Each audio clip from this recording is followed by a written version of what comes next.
तो एक दिन हरिराम व्यास जी ओरछा में बैठे थे बेतवा नदी के तट पर, तभी एक पद उनको सुनाई दिया।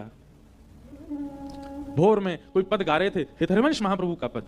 वो पद सुनते ही हरिराम व्यास जी की चित्तवृत्ति ऐसी हो गई, दौड़ करके गए, बोले ये पद की रचना किसकी है? उन्होंने बताया हितहरिवंश महाप्रभु की है। तुरंत दौड़ करके गए वृंदावन, और वृंदावन जाकर के श्री राधा वल्लभ जी के मंदिर में पहुंच गए। सेवकों से कहा मुझे व्यास जी से अभी मिलना है, हरिराम व्यास जी के दर्शन कराओ।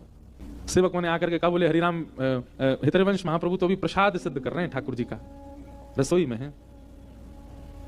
तो हरिराम व्यास जी बोले हाथ से प्रसाद बनाते रहेंगे, मुंह से मेरे प्रश्नों का उत्तर देते रहेंगे, दोनों काम एक साथ हो जाएगा उनका। किसी ने जाकर के महाप्रभु जी से कहा हरिराम व्यास जी आए, आपके दर्शन करना चाहते हैं, हमने कहा कि आप अभी प्रसाद सिद्ध कर रहे हैं, तो बोले हाथ से प्रसाद बन जाएगा, मुख से मेरे प्रश्नों का उत्तर दे देंगे। हितहरिवंश महाप्रभु बोले उनको बुलाओ। रसोई में बुला दिया, बैठा दिया।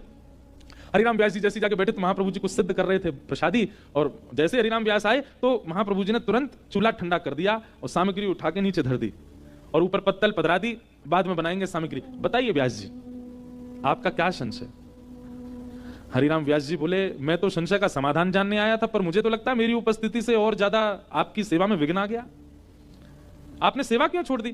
भगवान मैं चला जाता हूं, मेरा तो ऐसा भाव था कि आप प्रसाद भी सिद्ध कर देंगे, मेरे प्रश्न का उत्तर भी दे देंगे। हितहरिवंश महाप्रभु ने इस बात को प्रमाणित किया। वे क्या कहते हैं? आपको लगता है कि प्रसाद बनाना हाथ की क्रिया है, अपने स्वाद के लिए व्यक्ति जब बनाता है तब हाथ से बनाता है, पर ठाकुर जी के लिए जब सिद्ध करता है तब हृदय से बनाता है, तब चित्त से बनाता है, तब आत्मा से बनाता है। और क्षमा करें हरिराम व्यास जी, यदि आत्मा प्रसाद में लगी है, मन चित्त वृत्ति प्रसाद में लगी है, उस समय आपके संशय का समाधान कैसे कर सकता हूं? मन तो एक ही जगह रहेगा, तन की स्थिति है कि वो सब जगह भटक जाता है। मुख से एक काम हो जाएगा, हाथों से दूसरा काम हो जाएगा, पैरों से तीसरा काम हो जाएगा, कानों से चौथा काम हो जाएगा। हरिराम व्यास जी के उन प्रश्न, उन्होंने तो प्रश्न किया ही नहीं है अभी, केवल स्थिति से ही उनके सारे शंकाओं का समाधान होता जा रहा था। और महाप्रभु जी बोले देखो कितनी बड़ी विडंबना, इस आपकी प्रक्रिया से एक बात सिद्ध हो गई कि तन एक समय में कितने काम कर सकता है। ऐसा तन भगवत सेवा में कैसे लग पाएगा?